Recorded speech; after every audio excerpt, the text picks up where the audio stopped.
Hey guys, we had some recording issues, so if this video doesn't sound as great as the other ones, that is why. We will do better. Sorry.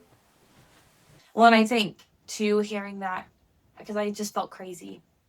I just felt like this is going to last forever and I'm crazy forever and I'm never going to be like my normal self again was probably the worst feeling of it all. So, Brady, I have a question for you. What's it like when the corn is high, but the chaos is higher? It's a lot of things, but it's never boring. This is the Farm Wife Files, Life Between the Rows. Episode 7. It is. On to the next already. Yeah, crazy.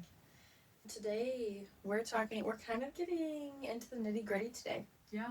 As far as maybe socially, we talked about last episode how we're getting better as the years go by as far as like what's socially acceptable. But I still feel like it's a little bit Taboo. yeah, like just mental anything. Yeah. So, trigger warning for this episode, we're going to be getting into some really deep conversations about just everything with not everything with mental health, but definitely postpartum anxiety is probably one of our bigger topics. So, just wanting to make sure that our listeners are aware. Yeah. Before we get into that though, let's touch base like when we were newly married. Yeah. I don't know with Tyler and I that we necessarily had that like honeymoon phase because we were together for so long before that. Whereas like people that get together in their 20s, like mid 20s, it just looks different because you have careers, you have houses, like you're pretty well established in your life when you find your person in your mid 20s. Where Tyler and I were still teenagers and still had all the life things to do as far as college and find jobs and get a house and all that kind of stuff. So I don't know that we really had the whole honeymoon phase. Do you feel like you and Cody? No. I mean, as far as when you first got married. No. Yeah. Like I think my honeymoon phase was definitely like when we were newly dating, like that type of honeymoon phase. But when each other were perfect. Yeah, you could do no wrong. Yeah, exactly. Like, oh, I'm not gonna act crazy around you just yet. Like, no. Yeah.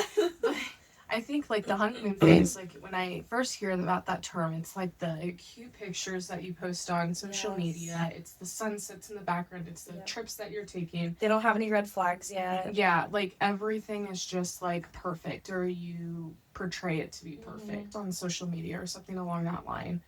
Where, one, I don't think either of us had that. I mean, we just said that. And then, two, being a farm wife, it's a different reality. The honeymoon phase. Yeah, because, I mean, it's not like we found out about the farm when we got married. So we knew going in, I mean, just dating the people that we were dating, like, Cody was farming when you were in college. And you guys went to SCC, so he was 30 minutes from his farm. Yeah, 40 minutes maybe. Whereas Tyler, we were Claire and Curtis, so I didn't see the day-to-day farm. But he would still go back and help with harvest. It was never mandatory for him, though. Whereas, like, I know some kids that went out to Curtis, they would literally take off weeks at a time to go help their families cut. And that was never, ever expected of Tyler. Now, when he got to Lincoln, he was only an hour away, so that was a little bit different. But it was kind of one of those things, like, we weren't necessarily thrown into the whole farm life. We knew, I mean, as far as when we got married. Right, you guys were able to build. Yeah.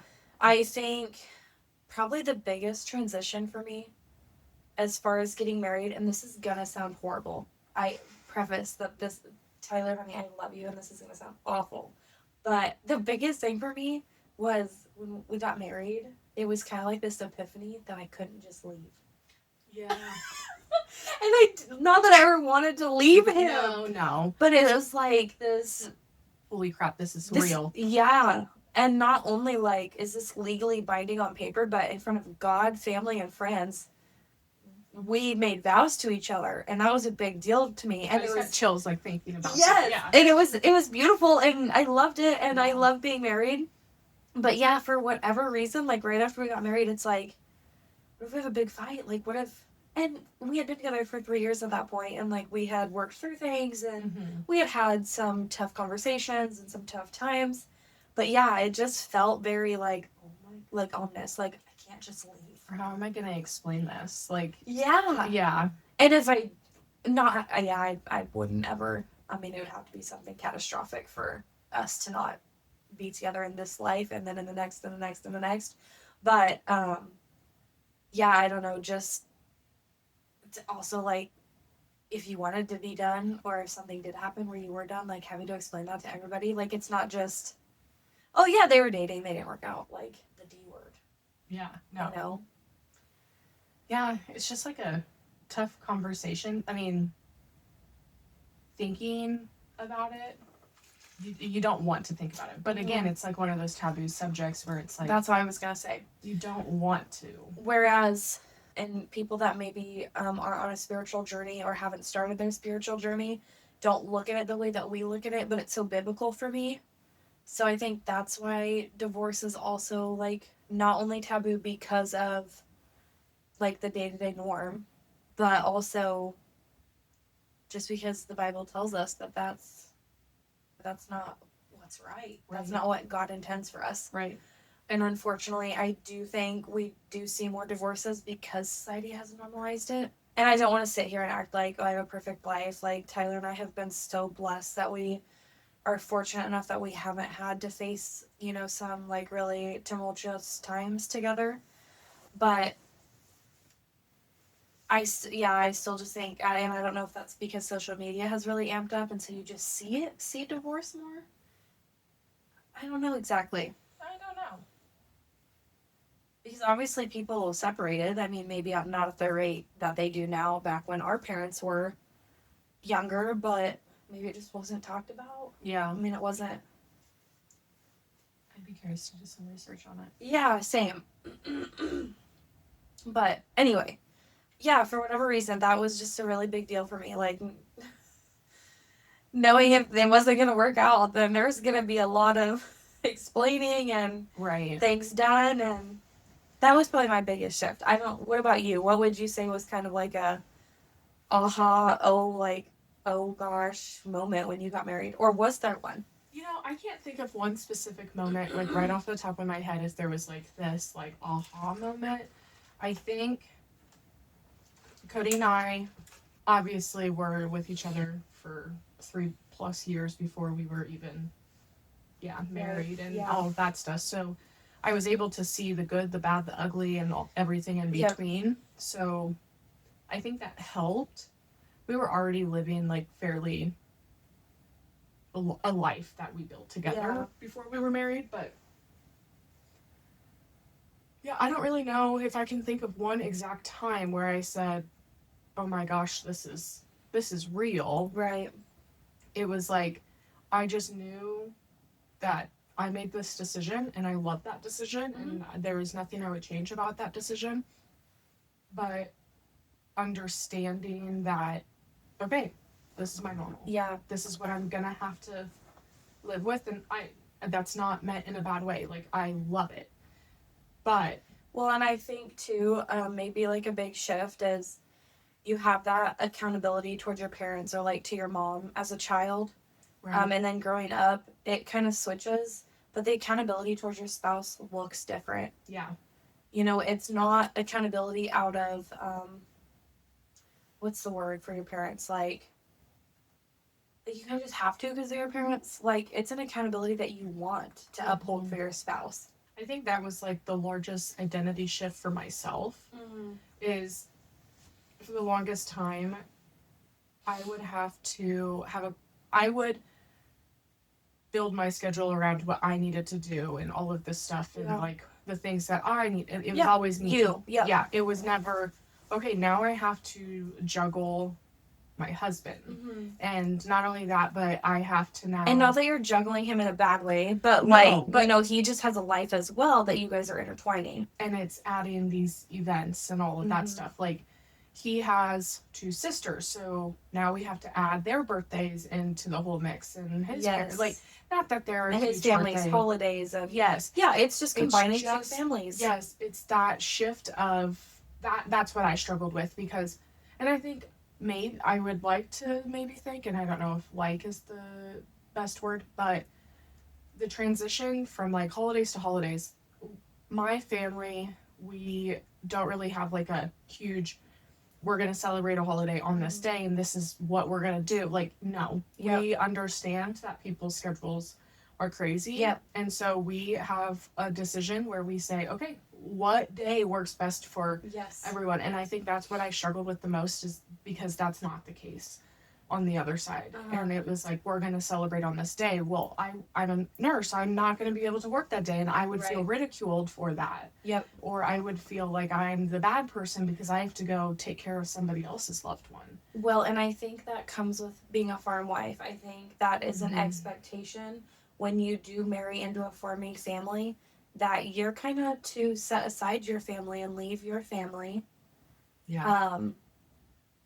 You know, to play an active role and be an active farm wife, especially looking back generations. I mean, yeah, that's what you did. Whereas the Bible tells us that husbands leave your families and become one with your wife. And I guess I don't know if like our parents or grandparents, if even if you weren't a farming family, you did that. And it was just like kind of like the women went into the men's lives. I think it's because the more into the future we get, like I feel like the times now, if you're not farming, it feels like the men can join more to the wives' families. Yeah.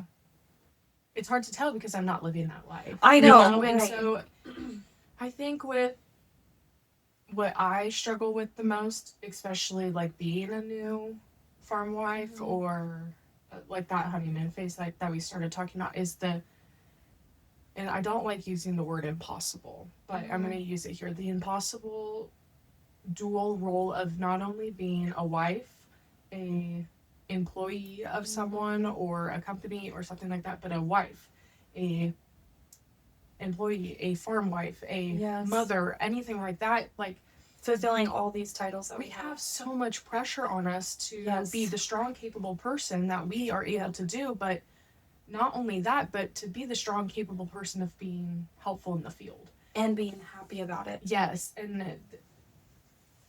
we have to be nurturing. We have to be the perfect mother or, wife at home, whatever, title that we're going to put in there. But the expectation to be a superwoman needs to stop. And I feel like your society tells us to fit and uphold the title that we're playing during that time. So if that's being a mother, I'm supposed to be nurturing and loving and raising my children. But if I'm supposed to have a career, when I'm doing that role, I'm supposed to be hardworking, forget about my family, focus completely and utterly on my job.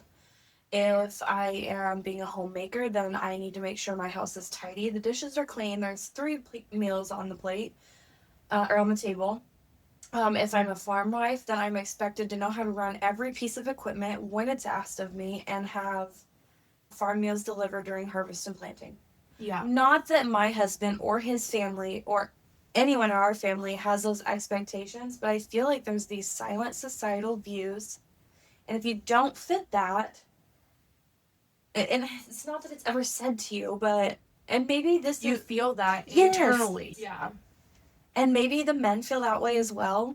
Maybe Tyler feels like on the farm he needs to be this hardworking, successful, pushing to bring the farm to the next generation. But then when he's here, he's supposed to be a leading husband and father. I don't know. I mean, maybe it's not just women. I just feel like society-wise, for whatever reason, I'm like, okay, perfect example. I think we were in Target, and I was shopping for maternity stuff, and Tyler had Taylor somewhere, and some older lady made a comment about, oh, look at you, just something about what Tyler was doing, like, oh, he's doing such a good job because he was taking care of his daughter. Whereas he's the father. Yeah, whereas I guarantee you she never would have stopped had I had a baby on my hip with my big belly searching for maternity clothes. It would have been just another day. But for whatever reason, it's not a normal role that a man would be doing or fulfilling. So he was praised for it. Whereas if I'm running equipment, it's like, Well, that's your expectation. You're a Yeah, farm you're a wife. farm wife. You're a farm wife. Right. You should know how to do that. And you're expected to. Yeah. Or I kind of do want to pat on the back. Like, Yeah. like, I don't know. I think that's one of the whole reasons that Cody and I like have not really crossed that bridge into having kids right now is because I'm not ready to slow down, and I Right. know being a farm wife, Yeah. farm mother, I'm going to have to. You're scale going to be back. default Yeah. no matter what. And I know that going into it, and so that's why I'm not ready to make that. Right. And you know, But I obviously think that's God's healthy. timing. Right. Because I think, and maybe Cody not so much, I don't want to speak for him, but I don't feel like he's maybe very realistic when it comes to future planning. No. And I do not mean that in a bad way. No. I But love a dreamer. But I just remember us building or Yes. renovating our house. Oh, I'll have it done in 2 months. Okay, Yes. 2 years later. yeah.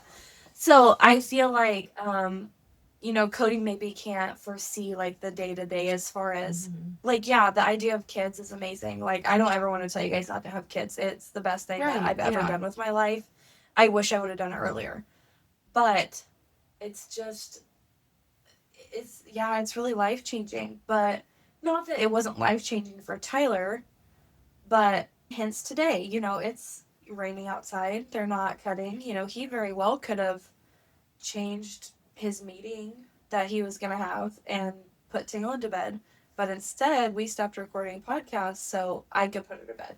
It's just that the default parent where the moms, normally, especially in the roles that we play as farm wives, that it just kind of falls on us. Yeah, it's that impossible dual role that we Yep. all are trying, and dual is just it could be 4 different roles Yeah. that we're trying to, juggle. But yeah, no, that's exactly why Cody and I would have a conversation of, I work from home now, and so if I work from home, who's dropping the kid off at daycare? I would have to leave our home to go drop the kid off at daycare. To go back home. To go back home, work, to go back. It's just, no, like, it would just make sense for, and granted, like, who knows when we will have kids and what my life adventures will be, but realistically, this is my normal life right now, and this is how we would navigate it, because I will be sending my kid to daycare. Yeah. I can never be a stay-at-home mom. Yeah. And I'm so glad that it works for some people, but nope, I could not. Yeah. And I think, too, just totally debunking the myth of having to be perfect at every role. Because, and I don't feel like, maybe some husbands are this way. Mine is not. He does not hold this expectation of perfection over me. It's me, and I know that wholeheartedly. It's also, I think, a little bit of mental health. I've got some OCD, and I just, I struggle with, I need things to be perfect. I'm not lazy. I don't put half effort into things.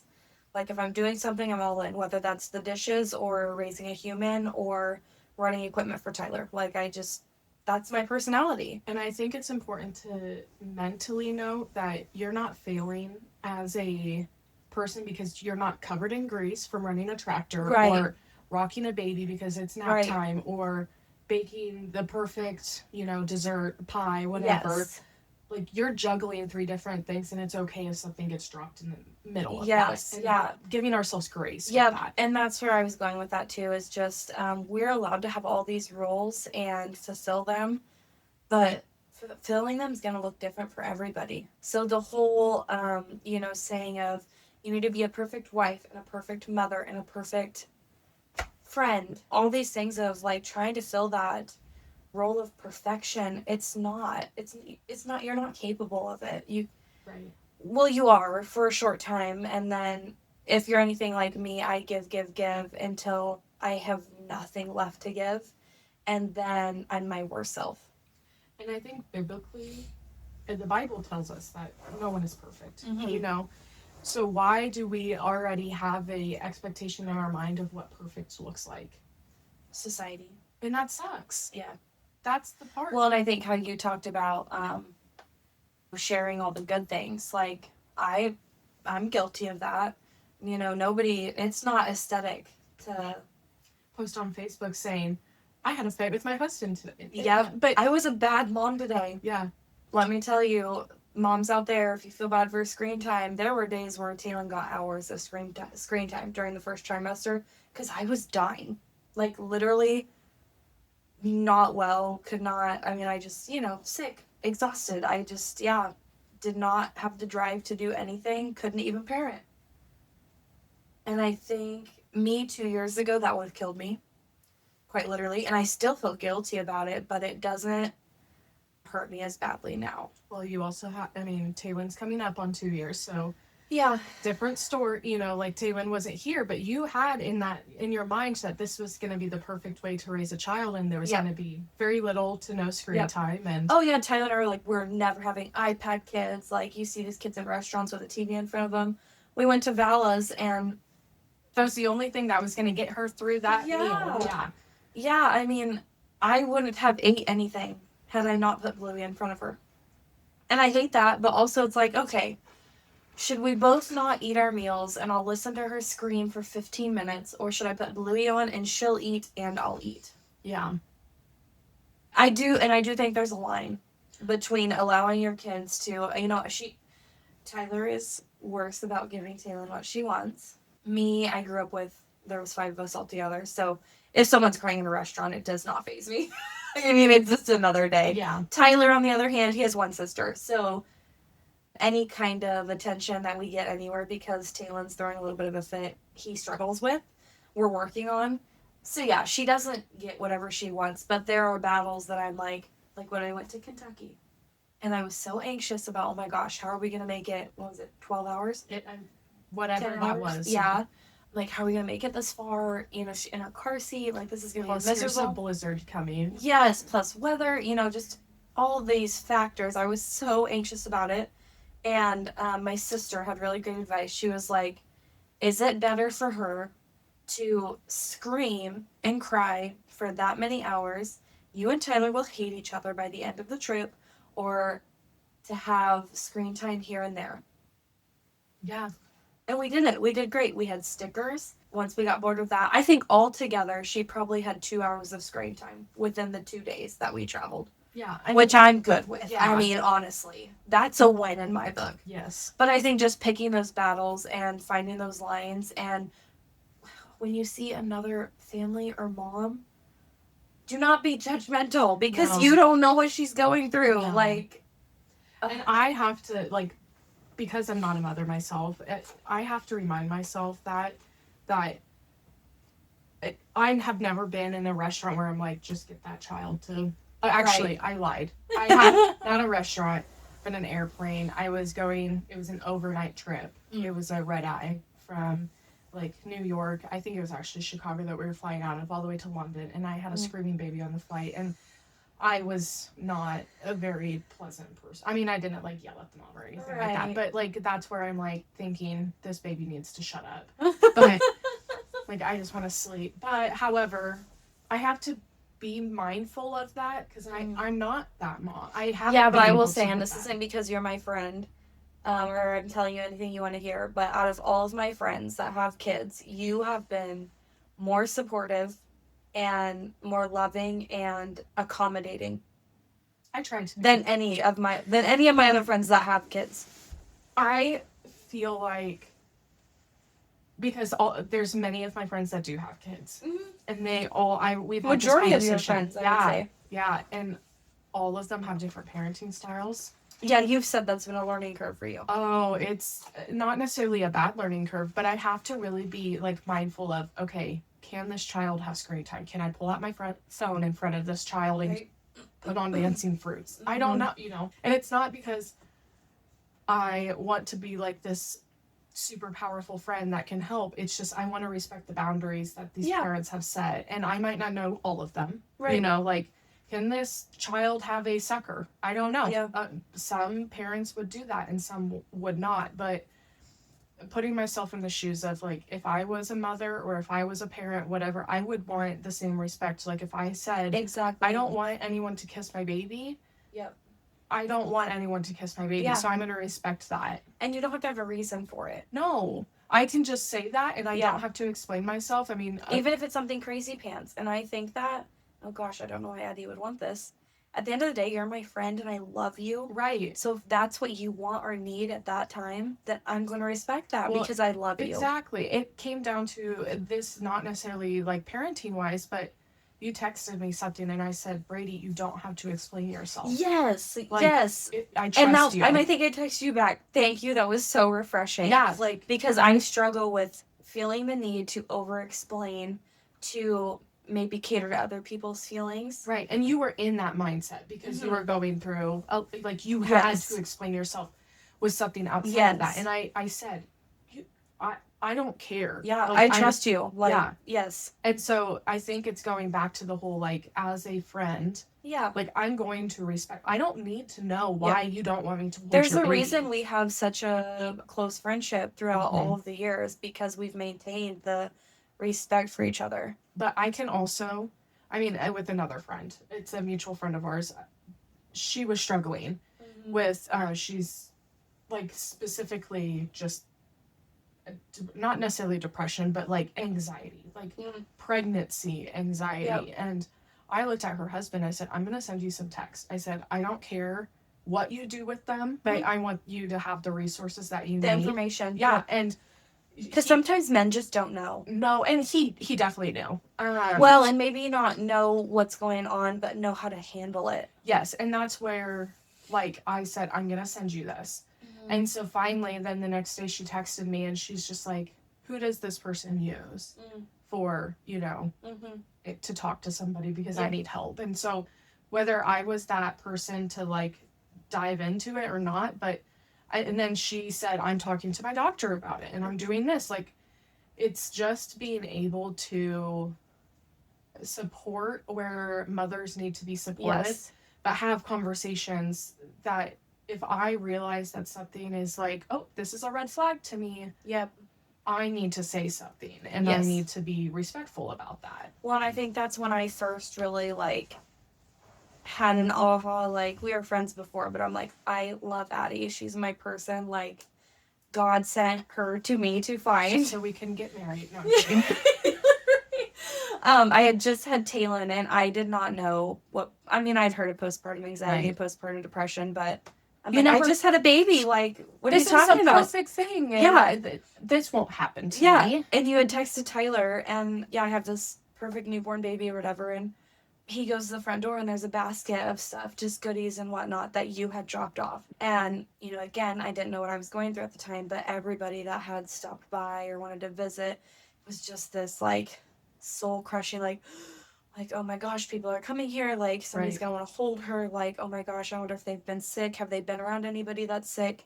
I'm just so fearful. And so just to have, like, oh my gosh, they love me and they want to bring me something, but And not stay. yeah. That was, And me that was not a big having to, thing. and not that you yourself make me feel No. anxious, No. but the postpartum anxiety brain, like, Well, especially with Taylin being born in at the Yeah. end of October. I mean, Exactly. you're getting into like RSV RSV season, yes. Yes. and you know, as a medical professional, I knew that, but not everyone also thinks that way. Correct. So, and that's no fault to their own. No, not at But all. yeah, and there was a reason I texted Tyler and not you. Like, Yes. there was a reason I put the basket, I drove away, and then I texted Tyler. Yes. I mean, those were all like strategic Right. points in how I did Right. that. Of wanting me to feel loved and respected and not give me any reason to have any negative thoughts about your doing something nice for me. And I think to just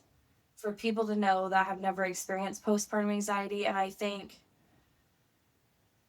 I would love to talk to more women, you know, that have gone through this, to see what their experience is, to see how similar it is, because I do think people have anxiety about different things when it comes to their newborns. Right. Like, mine was, I just knew that she was going to get sick or she was going to die in some way, shape, or form. And I didn't realize what I really had until, you know, I was like, oh, I just had a baby. Like, I thought it was pretty normal, the feelings that I was feeling. But I mean, like, I couldn't even walk through a doorway without having an intrusive thought, like, oh my gosh, I'm going to bash her head into the side of this door. Yeah, you've mentioned that specific scenario, Yeah. and I'm like, how would you even think that way? Like, and like, What I'm like, unreal thoughts. yeah, I'm like, you're holding her and you're protecting her head, but Yeah. here you're worried about smashing her head into a Yes, door. And it's just like, the intrusive. wow, like, Yeah, and I That's thought that real. was normal. And when I finally when I was like, okay, something's up, we had went down to Kansas for my dad's birthday, and I'm like, oh yeah, everybody can come meet Taylor. And I was anxious about it, but I think I felt like it needed to happen right. because you You were obligated to yes, make I this did. happen. I did. I felt obligated to have everybody meet her, and also I did kind of feel like I would have relief, and I think that's why I pushed for everybody to meet her those first couple weeks, because then I thought they'd leave us alone, which wasn't the case. No. So yeah, everybody met her and held her, and I was totally on pins and needles the whole time, and I think I made up some excuse why we had to leave, and then it had started snowing when we hit the Kansas border.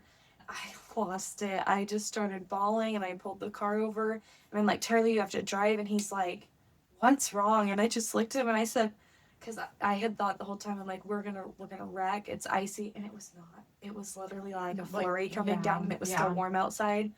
And I just thought we were gonna wreck, and she was gonna die, or something was gonna happen to us, and I couldn't get out of her car seat, and yeah, intrusive thoughts. And yeah, I looked at him and I said, I think I need some help. Yeah. And he's like, okay. And yeah, then I started talking to a therapist and realized this is not normal. These intrusive thoughts, this is, you have well, and I think too, hearing that, because I just felt crazy. I just felt like this is going to last forever, and I'm crazy forever, and I'm never going to be like my normal self again, was probably the worst feeling of it all. But then to talk to a doctor and hear, no, you're having a hormonal drop. Something's not right. Let's do a hormone panel.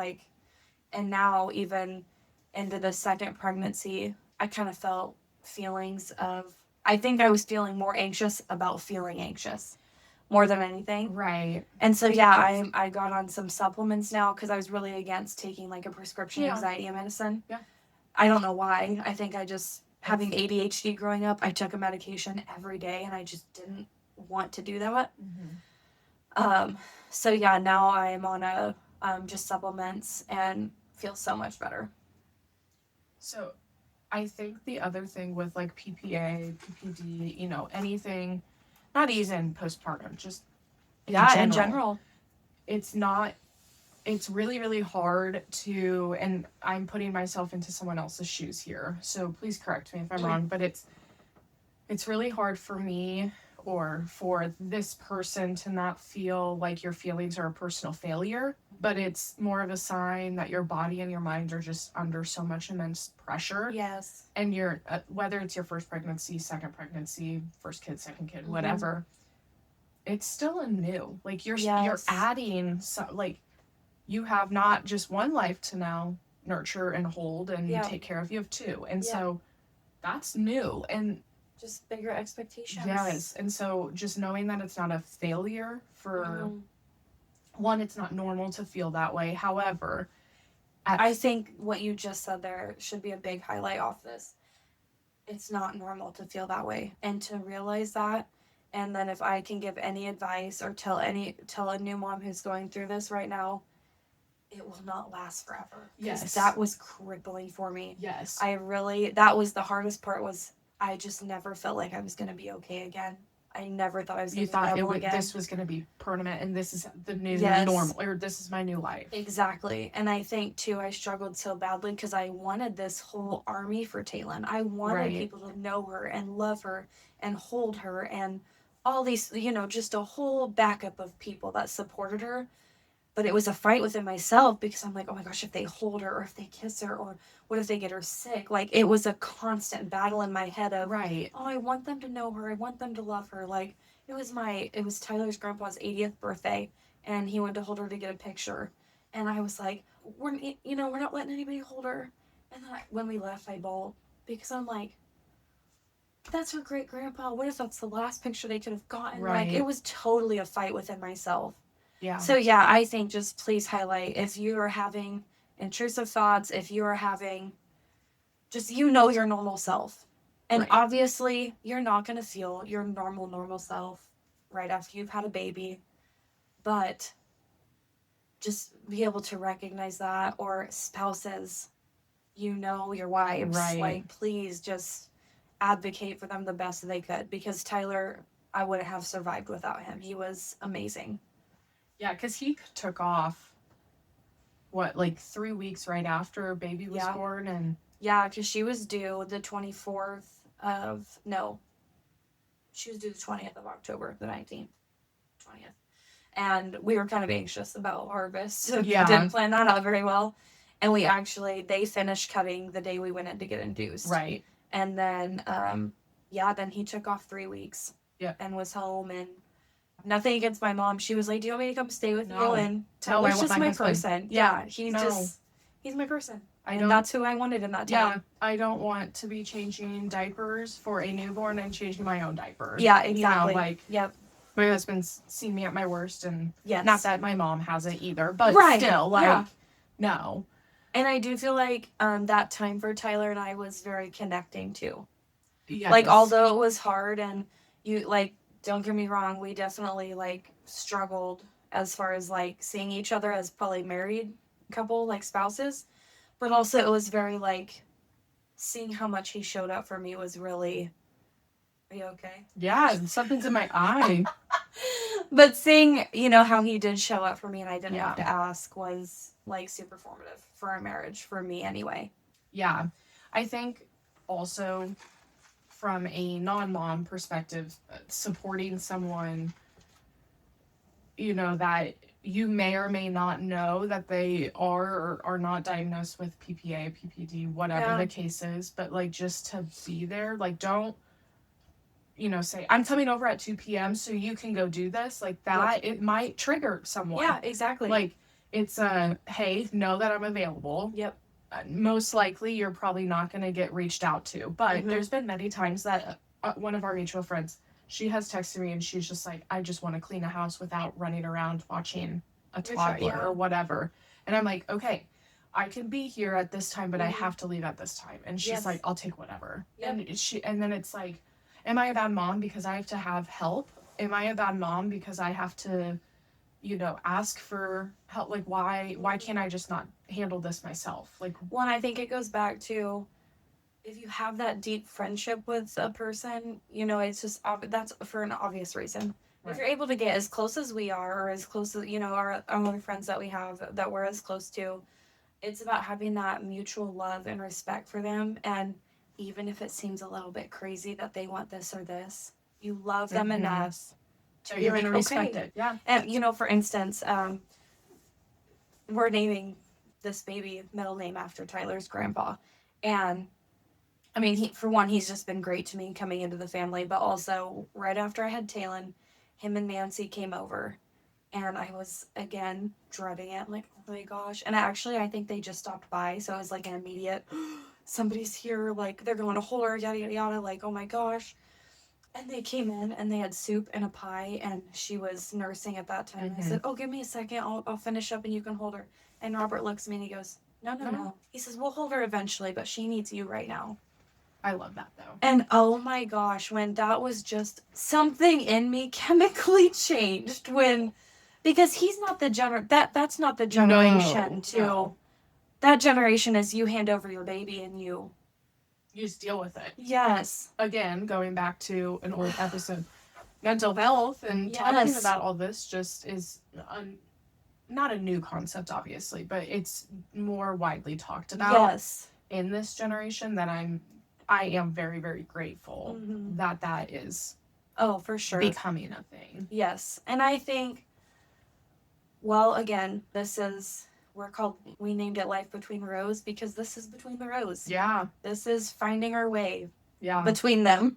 And I think, too, starting this podcast to be relatable so people don't feel so alone if they're going through, this is why we're doing it. Right. We want to share the nitty gritty. We want to share the chaos. We want people to know that we're living it too. Other people are living it too. Mm-hmm. And if it's not us in the same scenario as you, somebody's out there. Yes. I'm glad that you said that because there is so much of a difference between everyone's lives, but we can all relate and connect onto something. So yeah, for sure. Yeah. And again, we'd really love to hear comments about, if if you're struggling, if you have advice when you were going through the struggle, all of it, any of it. We want to be able to share on our platform. So just like we said, if there's things that maybe we can't relate, there are people out there, there are moms out there that can. Yep. So if we can share it on our platform and get that to moms that are also struggling, that's my goal for this. Yeah, let's build a community, a resource for everyone around us. Yes. Yeah. Anything else that you want to add? I don't think so. Okay. See you next time. See you next time. They say a farmer's work is never done. Well, neither is ours. Come back next week for a new episode of Life Between the Rows.